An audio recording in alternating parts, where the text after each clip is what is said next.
বিস্কুটগুলো ঠান্ডা হয়ে যাওয়ার পর একটা প্লেটে আমি এগুলো সার্ভ করে নিয়েছি। তো দেখুন কত সুন্দর হয়েছে বিস্কুটগুলো। বিস্কুটগুলো খুবই মুচমুচে ও খাস্তা হয়েছে। কত সুন্দর হয়েছে দেখুন বিস্কুটগুলো। নমস্কার বন্ধুরা, আমি লিপিকা, গঙ্গাসাগর কুকিং চ্যানেলে আপনাদের সবাইকে স্বাগত। বন্ধুরা, চলে এসেছি আজকের আরো একটা নতুন রেসিপি নিয়ে। আজকে তৈরি করব বিস্কুট।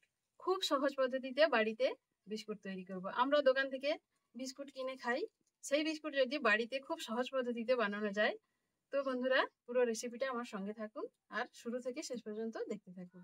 তো বন্ধুরা, প্রথমে আমি নিয়ে নিচ্ছি আটা। এই বাটির মাপ করে আটা নিয়ে নিচ্ছি। এই বাটির মাপে আমি 2 বাটি আটা নিয়ে নিচ্ছি।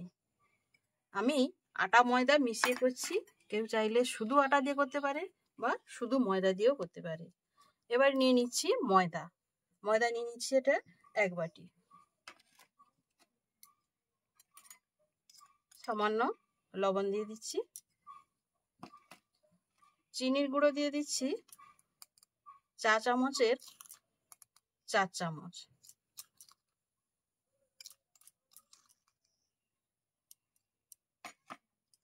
আর দিয়ে দিচ্ছি আমুল দুধ।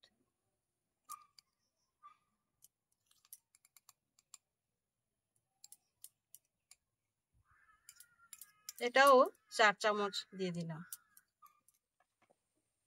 আর লাগছে বেকিং পাউডার।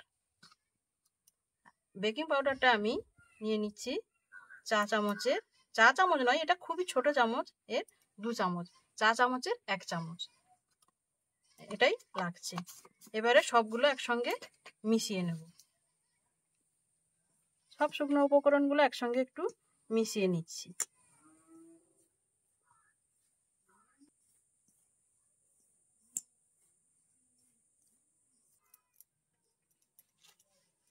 সাদা তেলটা আমি 1 বাটি নিয়েছি। এটা দিতে থাকবো যতক্ষণ না এটা একটা ডোয়ে পরিণত হচ্ছে, ততক্ষণ আমি এটা মাখিয়ে নেব এই তেলটা দিয়ে। যদি এরপরে লাগে তেল আরো দিতে হবে।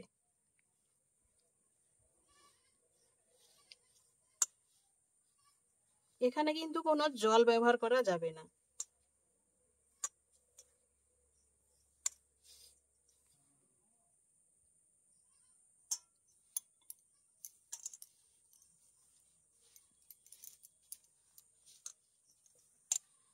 এইভাবে হাত দিয়ে মাখাতে মাখাতে একটা ডোয়ে পরিণত হয়ে যাবে।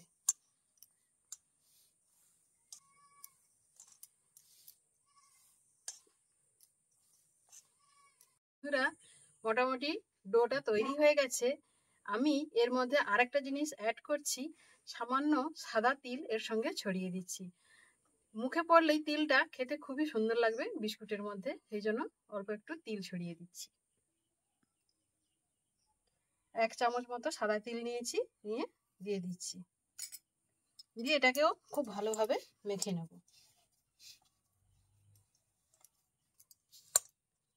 এইভাবে ডোটা রেডি করে নিয়েছি। এবার এটাকে বেলে বিস্কুটের শেপ দিয়ে নেব। ডোটাকে নিয়ে নিয়েছি। এবারে একটা বেলনা চাকির মধ্যে এটাকে হালকা হালকা করে বেলে নেব। কেউ চাইলে হাত দিয়ে এটা করে নিতে পারে।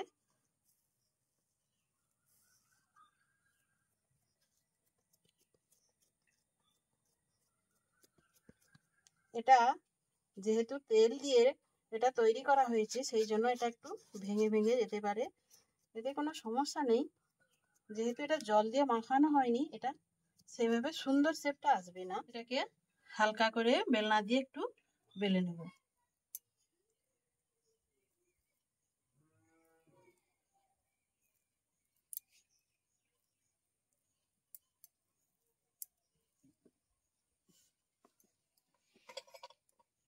এরকম একটা থালা নিয়ে নিয়েছি, থালাতে তেল ব্রাশ করে নিচ্ছি যাতে বিস্কুটটা এতে খুব ভালোভাবে উঠে আসে। এই থালাতেই আমি বিস্কুটটা বেক করতে দেব। খুব ভালোভাবে তেলটা মাখিয়ে নিচ্ছি। এরকম একটা কাঁটা চামচ নিয়েছি বিস্কুটটাতে একটু সুন্দর ডিজাইন করার জন্য।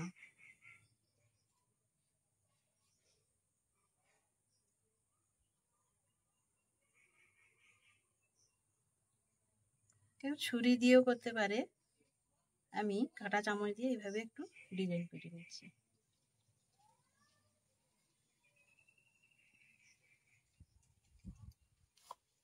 সাইডের গুলো একটু কেটে বাদ দিয়ে দিব ছুরি দিয়ে, বিস্কুটের শেপটা যাতে সুন্দর আসে সেই জন্য।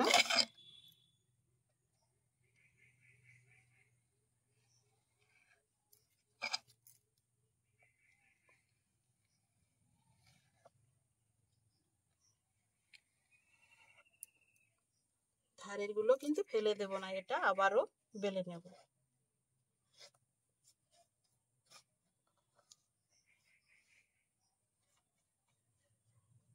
এবারে ছুরি দিয়ে এইভাবে লম্বালম্বি ভাবে কেটে নেব।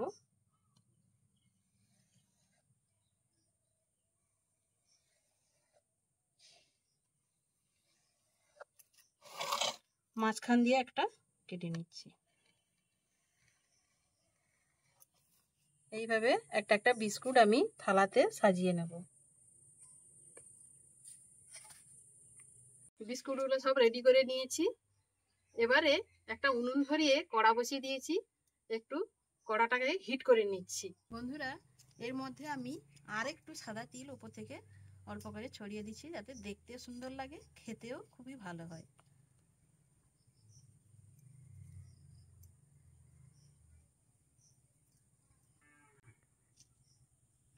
আগে থেকে উনুন ধরিয়ে একটা কড়া বসিয়ে একটু গরম করে নিয়েছি।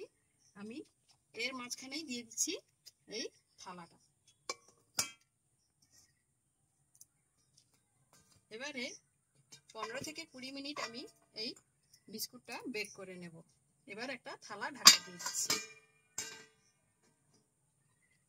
বন্ধুরা, 20 মিনিট হয়ে গেছে। 20 মিনিট পর ফিরে এসেছি। এবার বিস্কুটগুলো হয়েছে কিনা একবার দেখে তারপর নামিয়ে নেব।